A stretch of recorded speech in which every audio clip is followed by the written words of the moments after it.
Bung Karno. Dia berpidato pada tahun 1960, tepatnya mungkin tanggal 30 September kalau saya tidak salah. Di depan forum PBB, Persatuan Bangsa-Bangsa. Apa hal yang perlu kita segaris bawahin? Bung Karno menawarkan Pancasila untuk menjadi kesepakatan pandangan hidup bersama bangsa-bangsa yang ada di dunia. Dengan perumusan yang jelas di sana adalah ketuhanan yang Maha Esa. Ringkasannya. Nasionalisme, internasionalisme, demokrasi, dan keadilan sosial. Social justice. Jadi ini diterjemahkan, dibawakan, diterangkan sedemikian rupa. Indonesia mempunyai keberuntungan yang luar biasa. Seorang anak bangsa ini, yang sekaligus proklamator bangsa ini, mempunyai kemampuan unbelievable. Belum tentu satu abad lahir manusia Indonesia yang seperti itu di negeri ini. Itu yang saya pahami. Jadi luar biasa sekali. Nah, pergerakan dari pergerakan berjalan penuh lagi dinamika, jatuh, bangun, pasang, surut, dan sebagainya. Ada satu hal, di tengah-tengah penghormatan, penghargaan, apresiasi dunia terhadap Indonesia, satu hal yang belum sempat kita bangun di negeri kita ini. Apa itu? Tadi yang dikatakan oleh saudara moderator yang kita hormati. Pembangunan sektor ekonomi. Ekonomi. Dalam bidang politik, nothing to compare dengan terhadap Indonesia waktu di zaman itu. Soal gaya dan style Indonesia, makan, tidak makan, pokoknya ngumpul. Nah, ini penting ini. Ini hebat. Kenapa? Tidak ada perasaan yang namanya minderwaardigheid kompleks. Rendah diri, inferiority. Urusan apa? Gantungkan cita-citamu di langit yang ketujuh setinggi-tingginya. Kasih aku 10 orang pemuda, dunia akan aku goncang. Siapa pemuda waktu itu lompat semuanya. Ini adalah. Dan hal yang perlu kita garis bawahin, saudara-saudaraku. Ini yang perlu sekali adalah kecintaan kita dalam arti kata kebangsaan dan nasionalisme. Tidak ada tempat untuk mengembangkan perbedaan menjadi perbedaan. Tapi justru perbedaan menjadi satu kesatuan. Itulah suasana kebatinan bangsa kita. Itu yang memberikan inspirasi kita untuk bisa memberikan gambaran sebuah obsesi besar layak untuk dimiliki oleh anak-anak bangsa ini. Untuk membawa bangsa ini berdiri sama tinggi dan duduk sama rendah dengan seluruh bangsa-bangsa yang ada di permukaan bumi ini. Nah, episode pertama itu sayangnya berakhir dengan tragis. Ekonomi kita semakin tergoncang. 27 tahun masa kepemimpinan Bung Karno. Mulai ada pembicaraan gusik sana, kanan dan kiri, ketidakpuasan mulai muncul dan sebagainya. Tetapi faktor ekonomi amat sekali menjadi key factors yang akhirnya menyebabkan Bung Karno diminta untuk mengundurkan diri. Disinilah bergeraknya Kesatuan Aksi Mahasiswa Indonesia kami. Disinilah bergeraknya Kesatuan Aksi Pemuda Pelajar Indonesia KAPI. Disinilah bergeraknya Kesatuan Aksi Sarjana Indonesia KASI dan sebagainya. Sebagai front terdepan yang meminta Bung Karno turun. Situasi Bung Karno pada waktu itu adalah tetap masih sebagai presiden. Kalau Bung Karno berpikir secara egois, ada urusan apa mereka mau mencoba menurunkan saya? Kekuatan bersenjata masih ada di belakang Bung Karno. Dan sebagian rakyat Indonesia masih menjadi pendukung fanatik Bung Karno. Apa yang terjadi? Bangsa kita terpecah. Tapi seorang proklamator ini tetaplah proklamator sejati. Dia adalah negarawan besar bangsa ini. Dia menyatakan tidak ada artinya kekuasaan itu dibandingkan dengan keutuhan bangsaku. Dan aku siap menghadapi apapun, termasuk dia masuk dalam tahanan yang terisolasi. Nah, episode 1 berlangsung secara tragis. Kita kehilangan pemimpin besar, proklamator besar, yang dikagumin oleh dunia, jatuh secara tragis. Nah, kita tinggalkan tadi yang kita sebutkan, episode pertama itu dikenal juga dengan istilah Orde Lama. Masuk ke tahap kedua ini, dikenal lagi namanya Orde Baru. Tanpa terasa perjalanan waktu berjalan, Pak Harto memimpin Indonesia ini 32 tahun. Nah, saudara, sebuah catatan penting dari apa yang saya pahami. Seandainya saja Pak Harto mundur 2 tahun saja lebih cepat, beda sejarah hari ini. Kita tidak mengalami potret sosial yang nanti saya akan gambarkan kepada saudara dari apa yang kita miliki hari ini. Sayang, 1000 kali sayang. Sama halnya Bung Karno, Pak Harto pun berakhir atau mengakhiri masa jabatannya secara tidak cantik. Tidak cantik. Gerakan-gerakan meminta dia untuk turun, itu memberikan konsekuensi dirinya sendiri pun terluka. Sama dengan Pak Harto, kalau dia ingin mempertahankan kekuasaan, barangkali belum tentu dia terjatuhkan. Tapi yang pasti Indonesia terbelah. Terlepas daripada segala kekurangan dan kelebihan yang telah dijalankan atas kebijakan Pak Harto. Tapi Pak Harto tetap juga menjadi seorang negarawan. Di mata saya paling tidak. Beliau memilih memundurkan diri, menyerahkan kewenangannya sebagai presiden kepada penggantinya. Dan kita kenal pada waktu itu adalah kepada wakilnya, Profesor Dr. B.J. Habibie. Nah, episode kedua selesai. Berakhirkah kita dalam perjalanan? Tidak. Kita masuk pada episode ketiga. Nah, ini 1998, ada euforia baru. Ada harapan baru. Ada semangat baru. Semua impian-impian besar. Kita merasa, ada yang menyatakan, selama ini kebebasan berekspresi tertahan, terganggu. Kita memerlukan sebuah sistem dan model demokrasi yang lebih bebas. Maka tema utama dulu ditempatkan dalam era baru ini yang kita sebut dengan era reformasi. Era reformasi. Apa tema utama kita? Tema utama daripada reformasi? Basmi korupsi. Basmi kolusi. Basmi nepotisme indah. Kita akan maju. Kita akan lebih berdemokrasi yang memiliki kesamaan yang lebih tinggi di mata hukum. Tidak ada kesewenang-wenangan, pers yang bebas, dan sebagainya. Maka untuk itu, pemimpin-pemimpin elit reformasi, entah karena ilham apa yang ada dalam sanubari hati dan mindsetnya, nah, kalau untuk itu maka kita harus amandemen Undang-Undang Dasar kita. Undang-Undang Dasar 45 di amandemen. 1 kali, nggak cukup.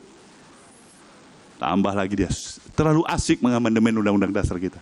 2 kali, sudah 2 kali, tambah lagi. 3 kali, nggak cukup. 4 kali Undang-Undang Dasar kita sudah diamandemen, maka berubahlah sistem ketatanegaraan kita. Lembaga tertinggi negara menjadi lembaga biasa-biasa aja, lembaga tinggi aja. Presiden dipilih oleh Majelis Permusyawaratan Rakyat yang merupakan penjendewatahan daripada representasi masyarakat dan rakyat. Tidak, kita lebih demokratis kalau pemilih presiden dipilih langsung. Pilkada kita bikin, jangan lagi gubernur dipilih DPRD provinsi, pilih langsung. Bupati, wali kota, jangan dipilih, pilih langsung. Wih, main pilih langsung semua. Maka hiduplah lembaga-lembaga yang namanya lembaga survei.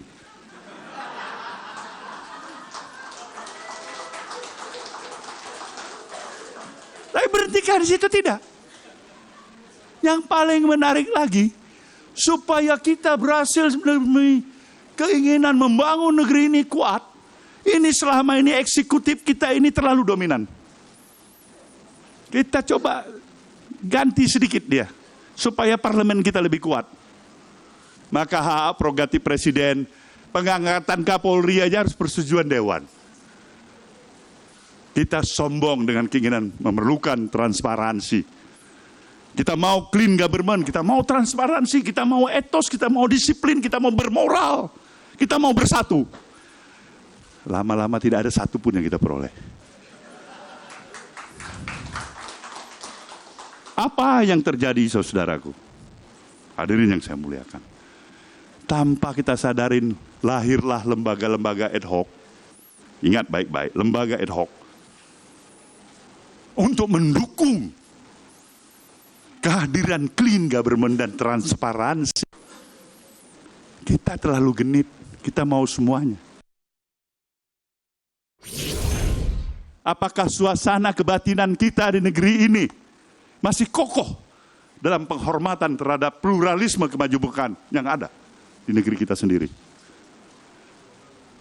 Saya katakan dari apa yang saya pahamin, with all my respect, paling tidak terdistorsi lebih dari 75%. Sekarang mari kita bedah satu persatu. Ini menyangkut tema utama kita, tantangan bangsa Indonesia sekarang maupun ke depan. Satu yang perlu kita pahami. Pertanyaan kepada kita, apakah suasana kerukunan hati, batinnya, semangat, pluralisme, penghormatannya pada pluralisme, kemajemukan, masih menjadi andalan kita di negeri ini? Silakan jawab. Universitas Indonesia silakan menjawab ini. Apakah suasana kebatinan kita di negeri ini masih kokoh dalam penghormatan terhadap pluralisme kemajemukan yang ada di negeri kita sendiri?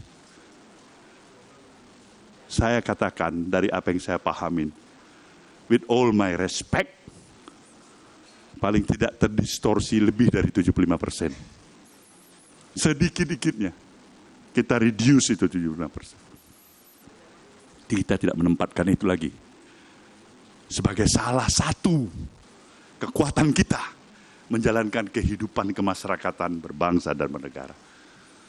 Model dan sistem demokrasi kita, terlepas apapun istilahnya, periodisasi yang pertama, kedua, kita katakanlah demokrasi terpimpin ala Indonesia. Tetapi kita masih memberikan penghormatan, penghargaan, dan tempat yang terhormat pada ideologi kebangsaan kita yang bernama Pancasila. Sekarang terjadi paradoksal. Antara realita, living of reality yang ada dalam praktek sistem demokrasi kita, baik itu yang kita jabarkan melalui apakah itu pileg, pilpres, pilkada, saudara, Pancasila masih ada. Saya mengatakan dari mulai ketuhanan yang Maha Esa, peri kemanusiaan, persatuan Indonesia, kerakyatan yang dipimpin oleh hikmah kebijaksanaan dalam permohonan perwakilan dan keadilan sosial bagi seluruh Indonesia. Di mana itu? Silakan. Ketika kita berkompetisi semuanya, wani piro. Wani piro. Saya nggak tahu lembaga pengkajian UI ini sudah melakukan wani piro itu secara dalam atau belum, saya nggak tahu. Tapi praktek yang saya tahu, money is power. Bukan akhlak, bukan kepribadian, bukan attitude, bukan juga ilmu pengetahuan. Above all, money is power. Artinya apa? Artinya sebenarnya kita ini malu-malu kucing untuk mendeklarasikan Indonesia hari ini adalah negara kapitalis yang liberal. Itulah Indonesia hari ini. Tidak ada pengamat, peneliti, lembaga ilmiah. Kenapa nggak diproklamirkan? You tahu nggak bangsa kita ini bangsa kapitalis hari ini? You tahu nggak bangsa kita ini bangsa yang super liberal hari ini? Ngomong Pancasila, di mana itu Pancasila? Tetapi tanpa kita sadarin juga, kalau ini memang kita masuk dalam tahapan apa yang dikategorikan negara kapitalis, oke? Liberalisme, oke? Sepanjang nilai etik, rasa kebangsaan itu masih ada, walaupun tidak terlalu hebat. Kemudian knowledge, skill, mengalami proses, achievement yang hebat. Rasa-rasanya apa salahnya? Tetapi apa yang terjadi? Kemiskinan, kebodohan masih tetap di depan kita. Dia mentertawakan kita sebagai satu bangsa yang terlalu banyak berwacana. Dia mentertawakan kita sebagai bangsa yang terlalu banyak membuang energi yang negatif. Nah, energi yang positif kita buang percuma. Kita bertikai satu sama lain. Potret sosial kemasyarakatan kita hari ini berubah menjadi manusia Indonesia yang paling individualistik. Itulah watak kita. Kita dekat dengan materialistik. Kita bersahabat dengan pragmatisme transaksional. Kita pakai jubah nilai-nilai religi. Sebenarnya kita penuh dengan hipokrisi.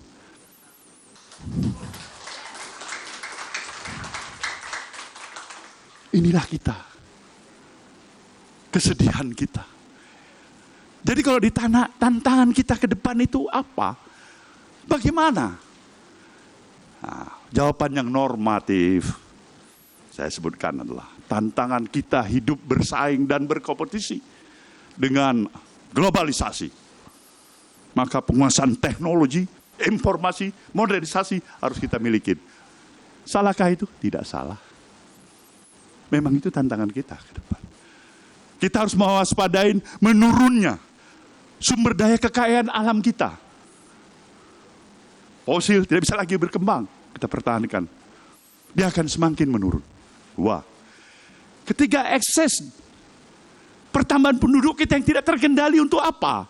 Demografi kita bukan lagi untuk meringan, tapi menjadi tambahan beban. Itu jawaban kita tantangan besar. Tapi saya kepada saudara-saudara hadirin yang saya muliakan, ada tantangan yang lebih hebat adalah ini perlu dicamkan oleh kita. Mampukah kita mempertahankan negara kesatuan Republik Indonesia ini, NKRI kita ini? Mampukah kita mempertahankan? Inilah merupakan tantangan kita besar. Karena apa?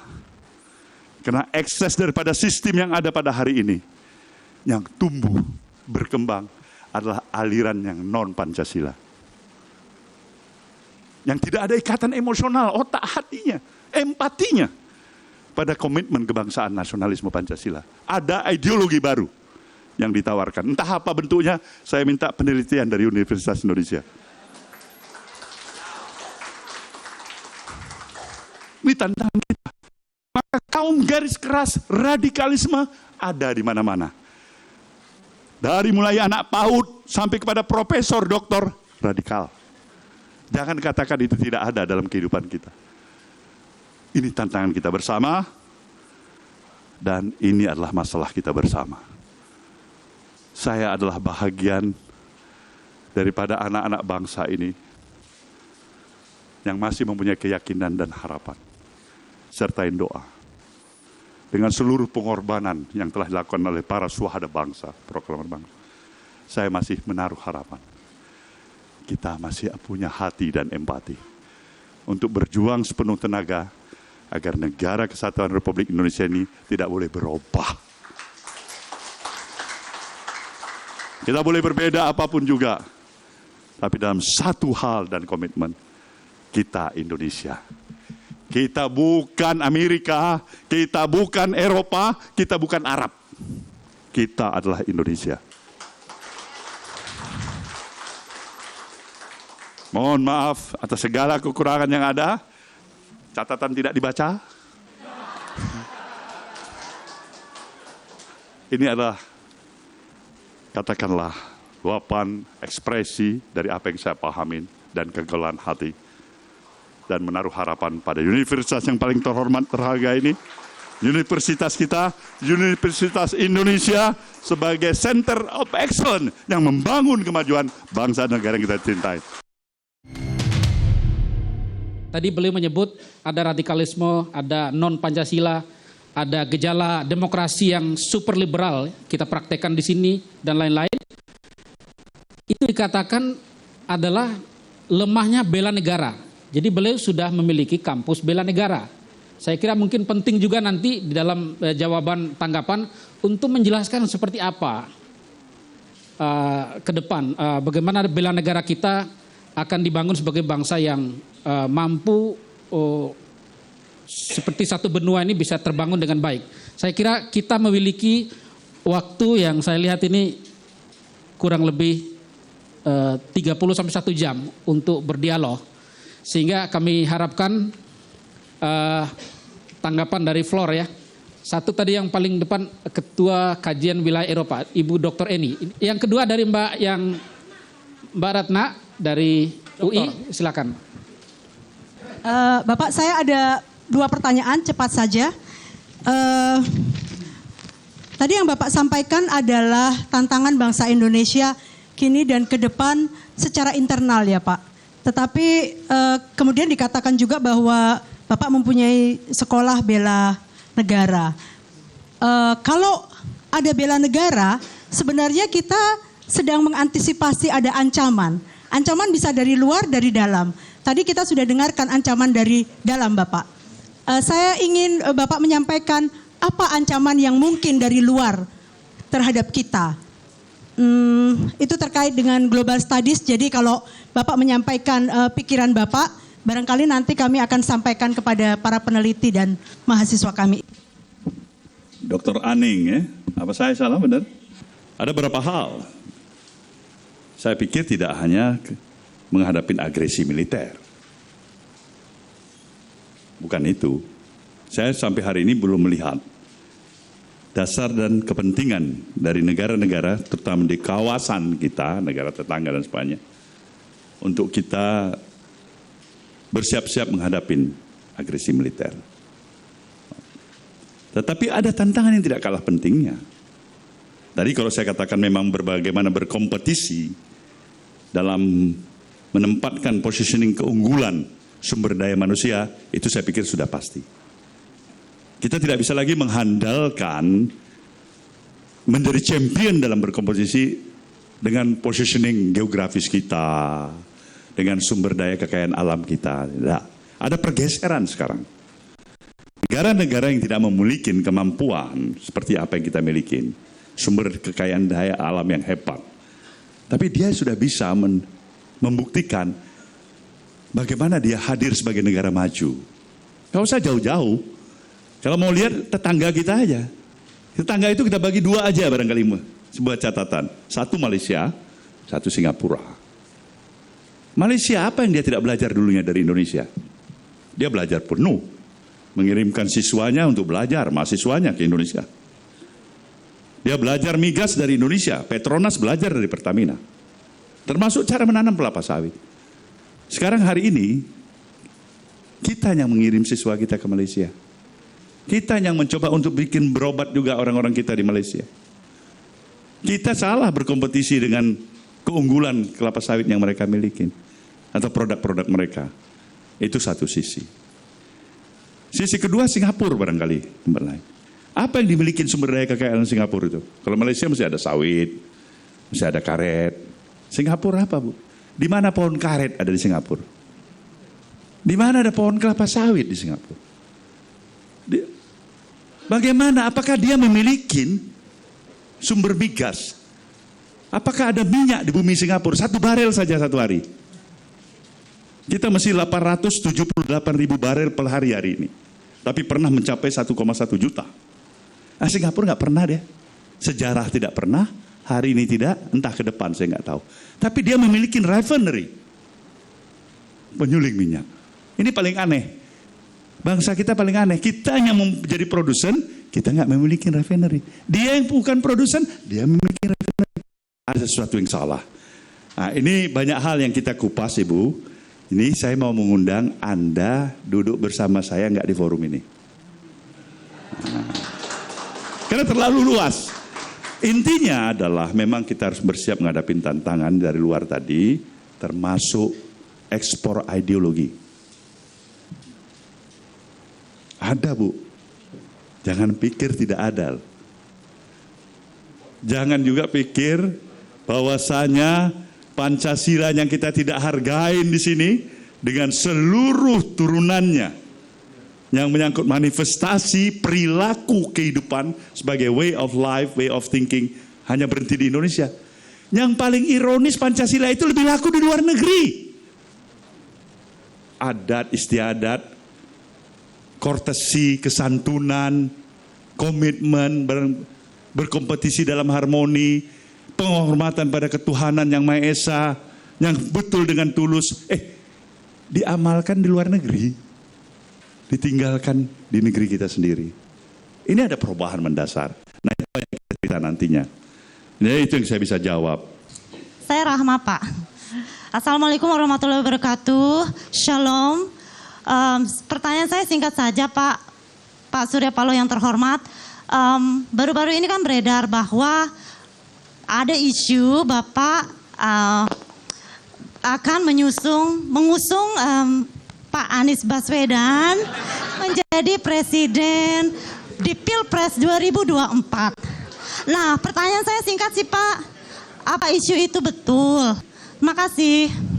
Nah, ini apa motifnya? Ini apa ada kemungkinan mengusung Anies Baswedan? Nah, ini paling cocok pertanyaan yang paling mantap pada pemilu tahun 2024. Begini, Rahma. Anies mempunyai hubungan kedekatan dengan saya. Sesungguhnya ini suatu hal yang tidak dapat dimungkirin. Adalah satu hal yang tidak bermoral bagi saya. Ketika dalam satu perjalanan kehidupan yang pernah dilalui bersama, berteman, bahkan sebagai salah satu pembaca manifesto politik organisasi sosial kemasyarakatan yang saya dirikan, ada Anies Baswedan.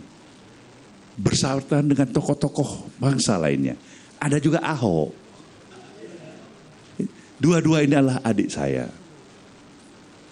Semua pihak tahu saya pendukung Ahok untuk jabatan gubernur DKI.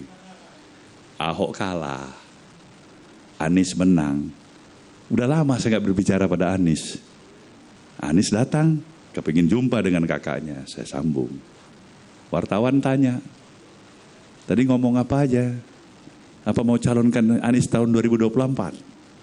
Nah, sejujurnya saya juga jawaban spontan. Ya kalau dia punya potensi, bagus, bisa meyakinkan para pihak, kenapa tidak? Tetapi persepsi yang ada di masyarakat, ini dibilang, ngapain berteman sama Anies? Dia musuh Ahok. Jadi pengikut Ahok tidak suka. Nah, itu bisa juga saya pahamin. Tapi universitas ini sebagai center of excellence, tadi seperti apa yang dikatakan Pak Direktur, kita tetap independen. Jadi prosesnya nanti kita lihat tahun 2024, masih panjang 5 tahun lagi. Kalau sekarang, belum ada niat. Silakan, mungkin Mbak, mohon nama dan komentar. Terima kasih moderator. Saya Guntur Subagja, saya Wakil Ketua Umum Iluni Pasca Sarjana. Pak Surya ini karena selain negarawan politisi, jadi mungkin menarik juga, tadi sudah dimulai pertanyaannya terkait dengan isu politik terhangat. Nah, ngomong-ngomong yang sekarang setelah pemilu usai, kok tiba-tiba kemarin Pak Surya kumpulin banyak partai koalisi. Di sisi lain juga Ibu Mega bertemu dengan pihak lainnya. Nah, kira-kira apa sebetulnya yang terjadi dan apakah memang sedang ada sesuatu yang katakanlah dulu kelihatannya Pak Surya dengan PDIP dan koalisinya sangat solid, tapi sekarang kelihatannya sudah ini. Nah, mungkin mohon pencerahan, ini isu-isu terhangat ini dan ini sangat menarik juga untuk kami di UI. Terima kasih. Ini apa maksud kumpul-kumpul partai ini? Ada istilah anak muda bahasa prokemnya apa kamsud? Sebenarnya nggak ada maksud apa-apa. Namanya partai koalisi, duduk panggil. Membahas, pastilah membahas, Pak. Kalau nggak partai dungu dia kalau nggak membahas tuh. Partai-partai dungu berkumpul nggak membahas segala sesuatu yang aktualisasi. Jadi kenapa nggak dibicarakan membahas? Demi penghormatan terhadap adat dan istiadat sebagai bangsa Melayu, Pak. Menjaga perasaan satu sama lain. Nah itu. Jadi untuk apa semuanya itu? Indonesia. Harus kita jaga, Pak. Dari pikiran-pikiran yang serba pragmatis. Yang mengajak kita seakan-akan sulit membedakan mana sesungguhnya emas dan loyang. Nggak bisa gitu. Itu harus tetap beda, Pak. Kalau tidak ada perbedaan lagi, rusak Universitas Indonesia ini, Pak. Untuk apa orang belajar, Pak? Untuk apa ada library di sini? Kalau hanya sekedar mengambil title, mendapatkan doktor honoris causa, profesor doktor, isi kosong, Pak. Dan itulah model pendekatan masyarakat kita hari ini di negeri kita. Semuanya mengejar title-nya, bukan substansi isinya. Semua mau pergi ke masjid, semua mau pergi ke gereja, semua mau pergi ke rumah-rumah ibadah lainnya, Pak. Tapi fisiknya yang pergi. Dia tidak menyertakan substansinya, soulnya, rohnya, untuk menghormatin arti keberadaan. Di sini nilai-nilai esensi moralitas yang kita harus tegakkan. Harus ada keberanian kita. Harus ada kemampuan pengorbanan kita. Kita hidup bukan hanya untuk hari ini, tapi untuk mempersiapkan masa depan anak cucu kita, Pak. Bagi saya telah berterima kasih sesungguhnya pada apa yang telah diberikan oleh negeri ini pada saya. Dan catat di sini, Pak, saya tidak ada keinginan dan ambisi untuk kedudukan formal apapun di negeri ini. Saya mengabdikan sisa hidup saya untuk membangun kesadaran agar kita semakin mencintai negeri ini, Pak. Inilah yang dapat saya berikan. Maka kalau ada counter teror dan segala macam, terserah aja lah. Saya tidak mampu menjawab jawaban itu, tapi yang jelas kita harus menjaga akal sehat kita. Itu kewajiban kita bersama. Jangan sekali-kali mempermainkan akal sehat dalam bentuk dalih apapun. Terima kasih, selamat sore, sampai berjumpa lagi.